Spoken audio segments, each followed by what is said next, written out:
Boa tarde. Vou dar início à aula teórico-prática de bichos cervicais e pescoço inferior dele e pescoço e inferior dele. Aqui apresenta-se o sumário em relação à introdução a alguns aspectos anatómicos referentes ao pescoço e já do vosso conhecimento.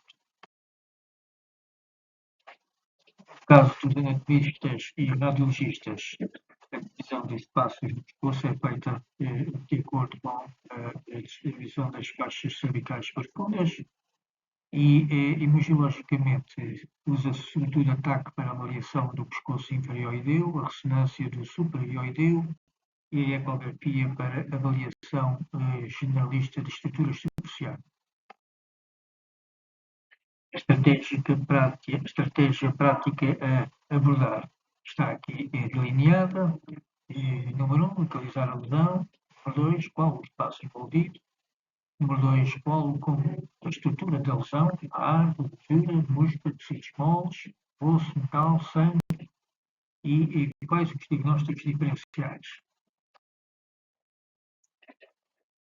Considerações anatómicas referentes ao ocioide, a sua utilização para dividir os espaços supra e infraioideus. Nos espaços superioideus apresentam uma série de designações anglo-saxónicas que aparecem aqui na segunda linha e serão descritos individualmente de seguida. O espaço parafaríngeo em anglo-saxónico PPS tem uma relação central em relação aos outros espaços supraioideus e é o espaço-chave para analisar qual a localização de massas a nível dos territórios supraioideus. Pode servir de transmissão de infecções e tumores, nomeadamente em orientação crânio-caudal. Comunica inferiormente com o espaço submandibular. O espaço parafaríngeo, aqui designado tracejado, apresenta assim uma localização central barra lateral no pescoço superioideu ou cérvico-facial e a direção do seu deslocamento indica a origem de uma suposta massa. Assim, aqui embaixo à esquerda, o espaço carotídeo que é posterior, se tiverem uma massa, faz um deslocamento anterior do espaço parafaríngeo. Uma lesão no espaço parotídeo vai fazer um deslocamento medial do PPS. Uma lesão do plano mastigador vai fazer um deslocamento postero-medial do espaço parafaríngeo. Uma lesão no espaço mucoso faríngeo, ao nível da cavidade faríngea, vai condicionar desvio lateral externo do PPS ao espaço parafaríngeo. Temos aqui exemplos de ressonância magnética no plano coronal e no plano axial. Vemos no plano axial o espaço parafaríngeo, que se encontra atrás e um pouco medial em relação ao espaço mastigador, interno em relação ao espaço parotídeo, anterior em relação ao espaço carotídeo e externo em relação ao espaço mucoso faríngeo. Temos aqui a sua relação no plano coronal, como já disse, ele a nível caudal vai comunicar com o espaço mandibular e podemos ver aqui o plano mastigador e também um pouco do plano parotídeo no plano coronal.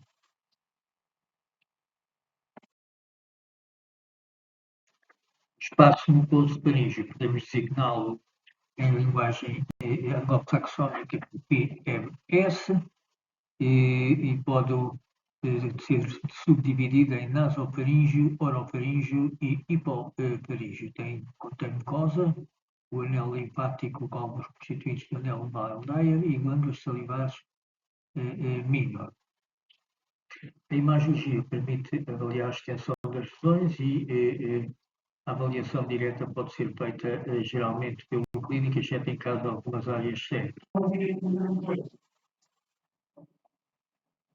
Apresenta-se aqui em planos digitais de TAC e de ressonância magnética, à esquerda e à direita, a divisão da região faríngea em nasofaringe, nível do palato e orofaringe, e orofaringe de palato de base de epiglote e hipofaringe abaixo dessa. Aqui hipofaringe, orofaringe, nasofaringe, e, portanto, as lesões superficiais a nível de mucosa faríngea vão constituir este espaço mucoso-faríngeo.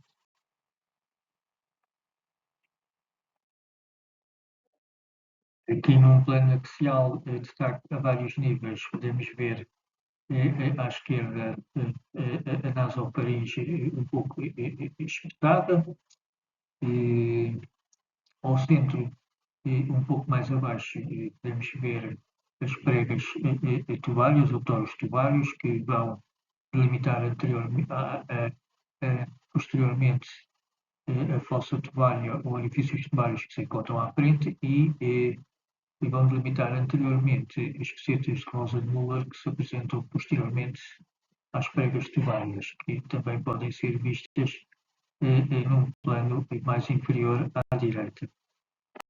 Outras duas imagens axiais em TAC com contraste endovenoso, em que podemos os vasos aparecerem com alta densidade por estarem respondidos com contraste iodado injetado.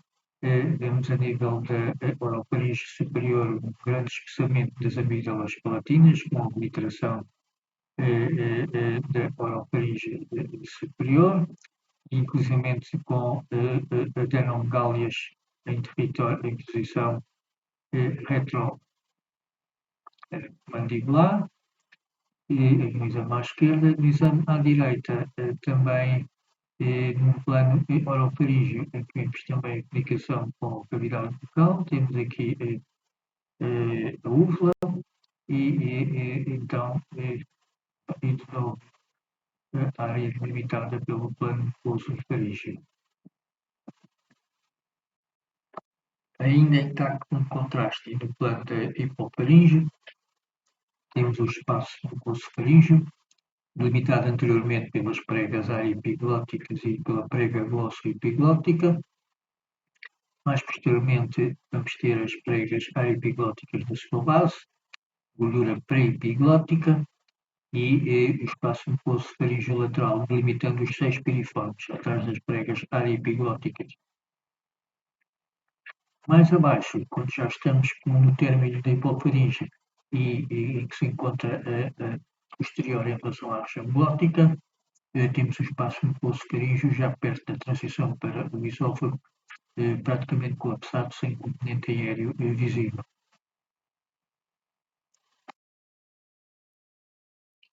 Considerações acerca do espaço mastigador, que vai incluir os ramos mandibulares e o corpo mandibular posterior bilateralmente, as ATMs, massetas, músculos pterigoideus e músculo temporal. Em termos clínicos, a importância clínica está relacionada sobretudo com a existência de um provável trim que poderá induzir compromisso do respectivo plano muscular.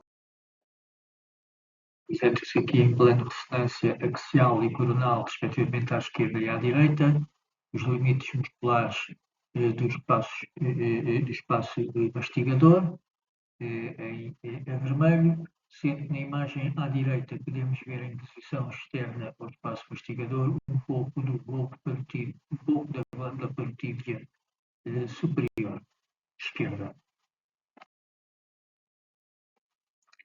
Aqui considerações sobre os limites, conteúdo anatómico e importância clínica do espaço parotídeo. Geralmente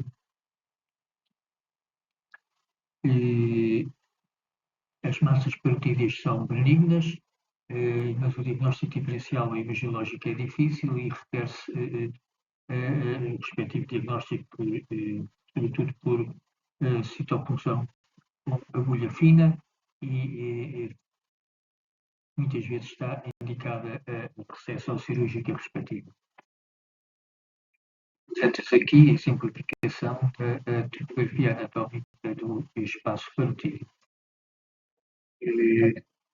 Aspectos de limitação anatómica, conteúdo estrutural e importância clínica do espaço parotídeo, o CS anglo-saxónico. E a ressonância magnética sagital e axial, a localização do espaço parotídeo, e poderemos incluir também a veia jugular interna, como se pode ver no plano axial à direita.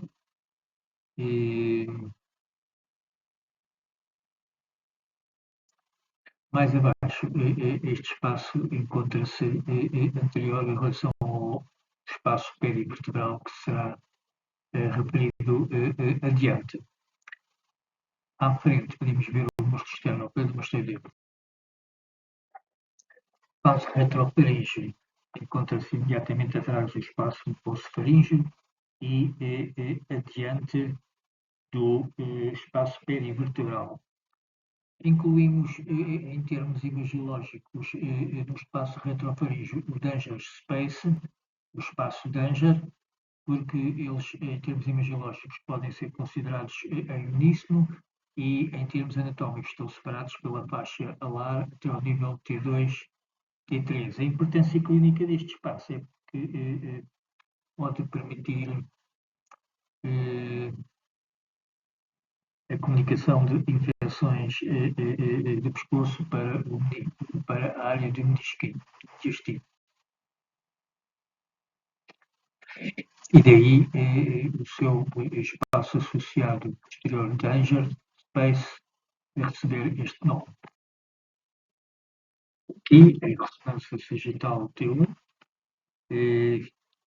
uma linha a delimitar o espaço retrofaríngeo, praticamente milimétrico filiforme, atrás do espaço mucoso-faríngeo e à frente do espaço perivertebral, adiante referido. O espaço perivertebral e com as suas limitações, conteúdo e importância clínica,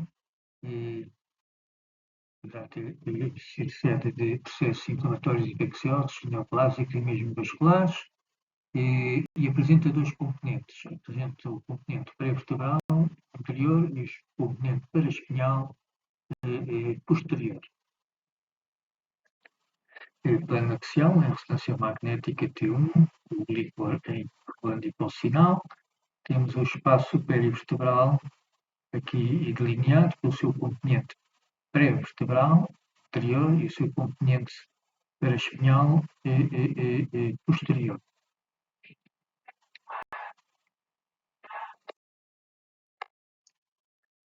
Aqui considerações sobre os limites, conteúdo e importância da cavidade oral, que apresenta 4 áreas: a mucosa oral, o espaço sublingual, submandibular e a raiz da língua. Estudos imagiológicos são sobretudo efetuados ou pedidos para estadiamento de neoplasias, pesquisa de abscessos, ou para avaliar a etiologia de uma massa, nomeadamente para saber se é um gânglio ou uma massa submandibular, por exemplo. Um plano anatómico coronal, os planos musculares da base da língua, plano sagital médio em ressonância magnética, podemos ver a mucosa lingual, a raiz da língua, base da língua, e plano submandibular. O plano sagital médio tem pouca expressão e vai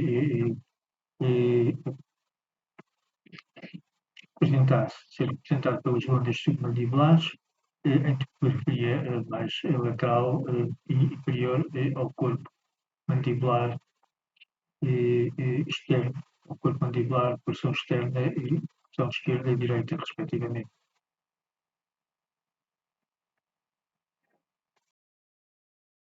Passando aos espaços infra-mioideu, estão aqui referidos, em que podemos considerar o espaço visceral típico desta localização, enquanto os pequenos espaços cervicais anterior e posterior ainda não referidos podem ser também visualizados acima do plano hioideu. Espaço visceral infra-hioideu vai conter algumas glândulas, secretórios, filamentos nervosos, gânglios, a laringe, a hipofaringe, a esofagiotraqueia e poderá manifestar-se clinicamente com massas localizadas na linha média ou com alguma extensão lateral e pode ser útil a respectiva avaliação, nomeadamente no estadiamento de neoplasias da hipofaringe e da laringe e na avaliação de patologia da tiroide e do hiperparatiroidismo.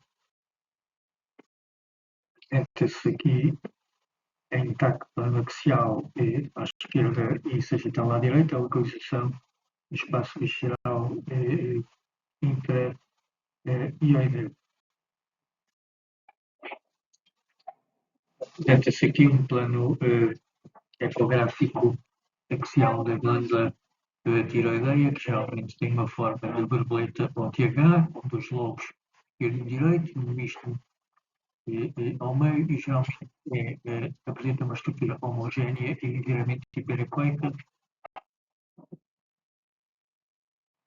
Os planos axiais, aqui em TAC, a tiroide aparece ligeiramente hiperdensa devido ao seu conteúdo em iodo. Vemos que aqui é um plano axial com contraste endovenoso, artérias carótidas e jugulares internas e veias jugulares superficiais. No caso aqui de ressonância, que é uma ressonância com ponderação de IP-OT2, devido ao hipersinal do líquor.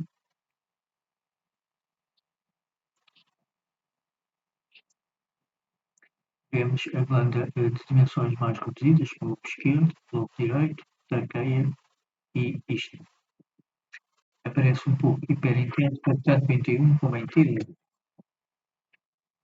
Outra plana axial da glândula tiroideia, em que aqui damos especial destaque ao lobo esquerdo, ao istmo, e em que o lobo direito está um pouco cortado. Temos aqui a descrição das estruturas, apresentadas na imagem, só chamar a atenção para o suco traqueoesofágico, que poderá ocorrer à esquerda entre o lobo esquerdo, a traqueia, tem aqui pontos sobre devido às cartilagens respectivas, e podemos ver o esófago em plano axial posterior ao lobo esquerdo da tiroide. Plano sagital no lobo tiroideu, onde estamos a ver o comprimento e a espessura. Grosso modo, poderíamos dizer que a glândula pode medir entre 4 a 6 centímetros de comprimento, mas as suas dimensões e morfologia são moderadamente variáveis. Uma referência ao ducto do canal do ducto tiro-osso, que é um vestígio embrionário localizado entre a base da língua e a tiroide, e ao longo do trajeto poderão ocorrer a existência de quistes embrionárias ou de tiroides ectópicas, eventualmente com complicações com malignização do tecido glandular tiroideo.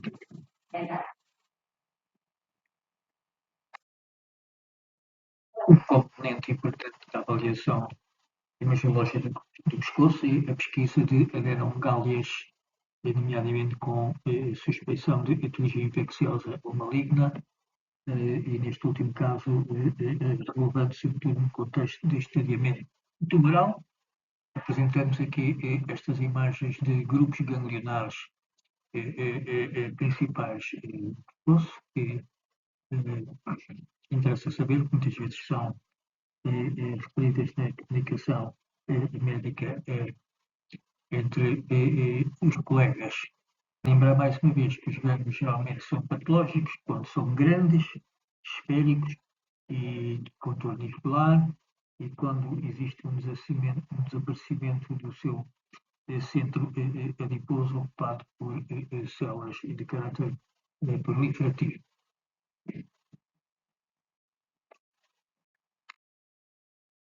Uma referência à topografia dos dentes laringes recorrentes e na avaliação do pescoço. Em termos clínicos, raramente existe avaliação dirigida para o seu compromisso, mas o conhecimento do seu trajeto permite inferir respectiva compromisso por lesões proliferativas ou mesmo de natureza aneurismática. Contexto de suspeição de tumor paratiroideu ou de massa paratiroideia, lembrar a localização respectiva das mesmas, e o estudo poderá ser feito sobretudo por ecografia ou por ressonância magnética para tentar localizar nódulos paratiroides que se encontram junto à tiroide ou afastado destas, e para discriminar com maior atividade a ecologia paratiroide dos nódulos.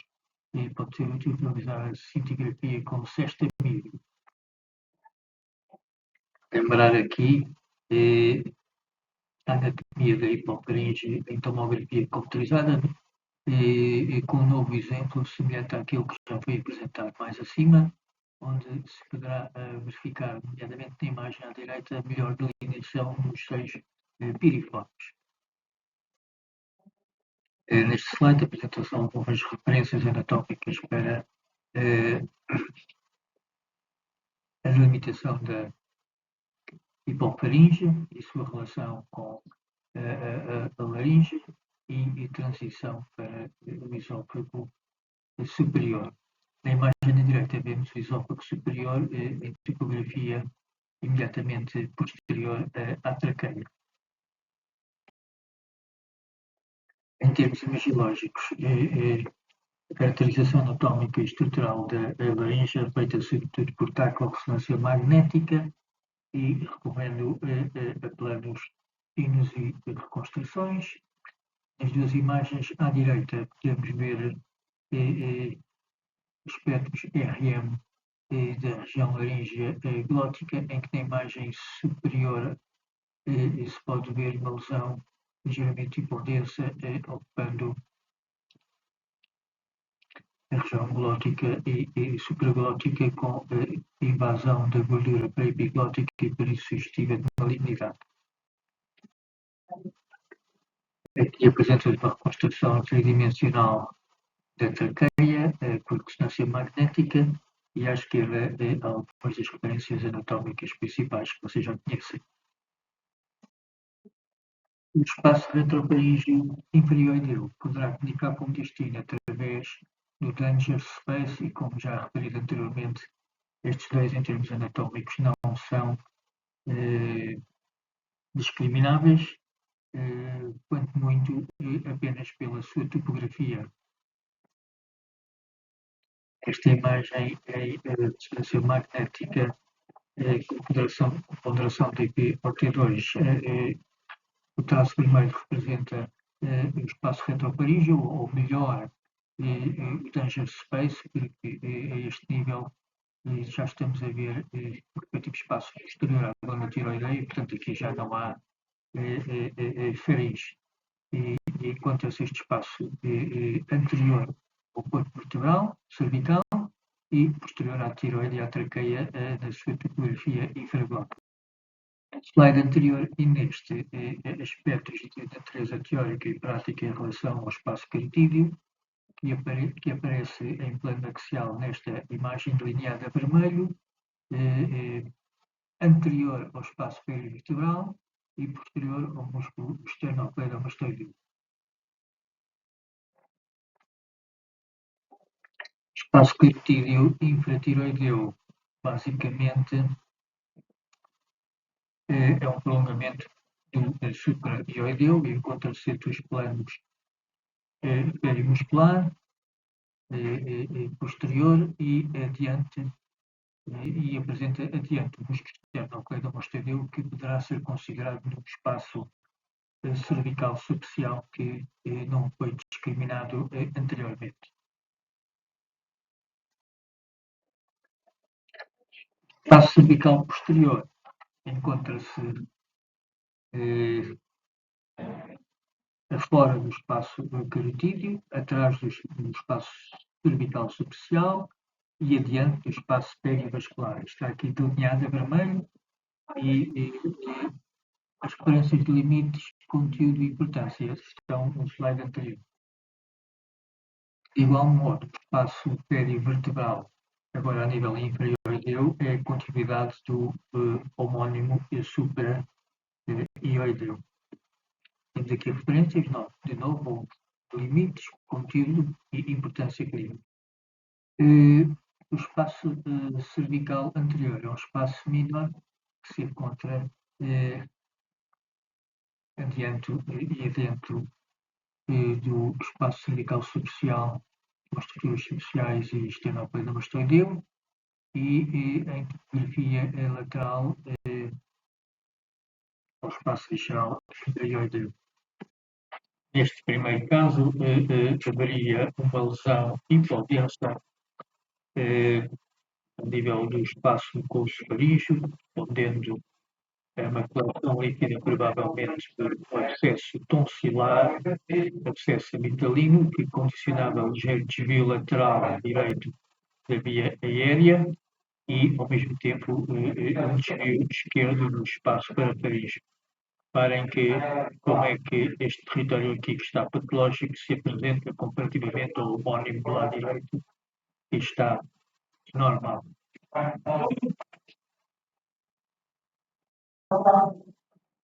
Neste caso, assinalada a vermelho, apresentamos uma lesão expansiva heterogénea na região parotídea, compararem o lado normal com o lado normal à esquerda, portanto, a lesão à direita, que apresentava uma calcificação. Portanto, na imagem sem contraste já vimos o nódulo hiperdenso, que era cálcio, e não confundir com a fase com contrastidade, e este aspecto era a favor de uma lesão heterogénea, provavelmente tumoral. Se o contexto fosse infeccioso, poderíamos pensar eventualmente num abscesso com blocos necrosados e irregulares. Nesse caso, é um contexto clínico diferente e haveria provavelmente alveolas locorregionais. Reparem também neste caso, a lesão encontra-se um pouco mais baixa, mas em relação ao espaço parafaríngeo, mas existe, por outro lado, uma obliteração do espaço cervical posterior.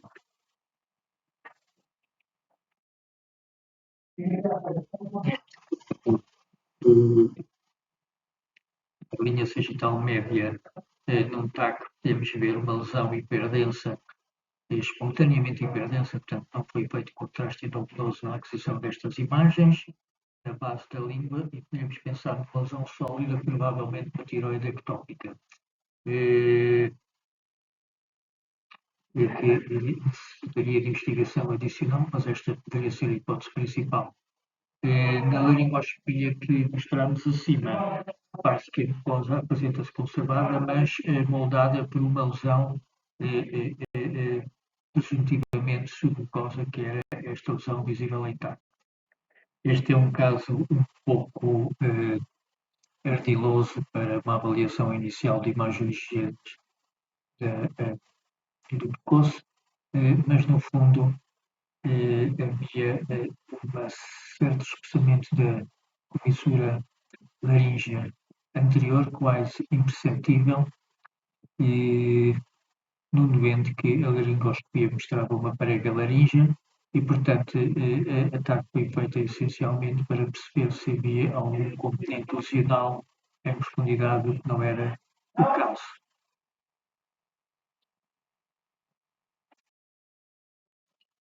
Esta imagem axial de TAC contraste, comparando com as imagens do slide anterior, o círculo vermelho ou circunferência vermelha assinala uma zona de obliteração do seio piriforme com foco cálcico.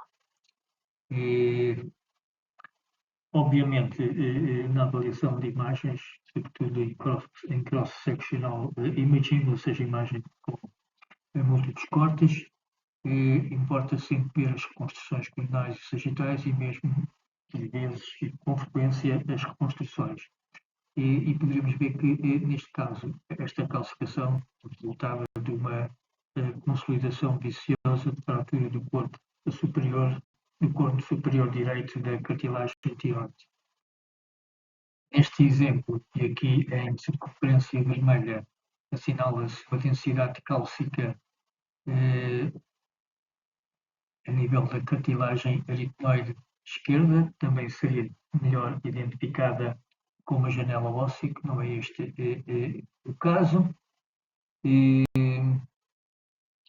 que corresponderia a um granuloma.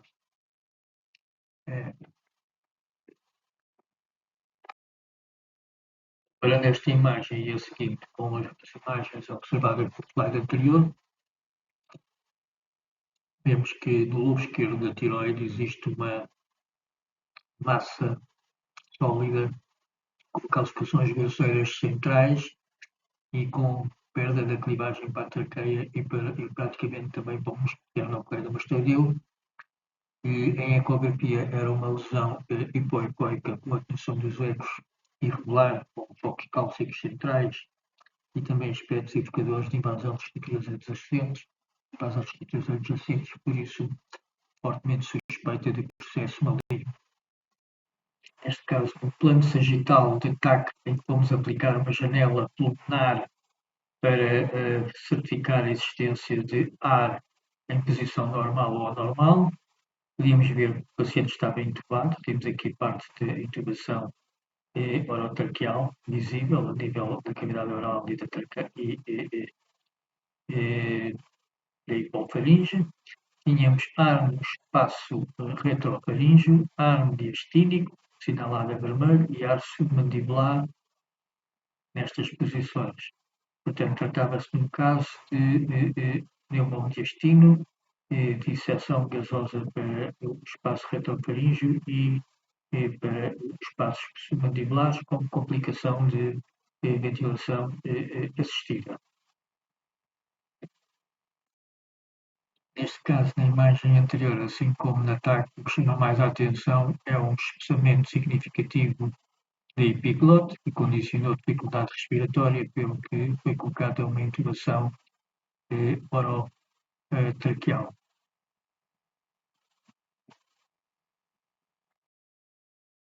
Sim, neste caso, não seria um grupo, porque o grupo acompanha-se sobretudo de espessamento significativo da região glótica e da traqueia alta, em forma de campanário, torre de igreja, e há uma insuflação da hipofaringe, que não era o caso deste paciente. Amigdalite também não, porque a amigdalite seria um espessamento de partes moles a nível orofaríngeo ou da transição oro-hipofaríngea. O abscesso retrofaríngeo também não, porque haveria um aumento da espessura dos tecidos moles pré-vertebrais e, portanto, apontava, sobretudo com o quadro clínico imagiológico, para uma epiglotite, que pode ser considerada uma situação de emergência médica.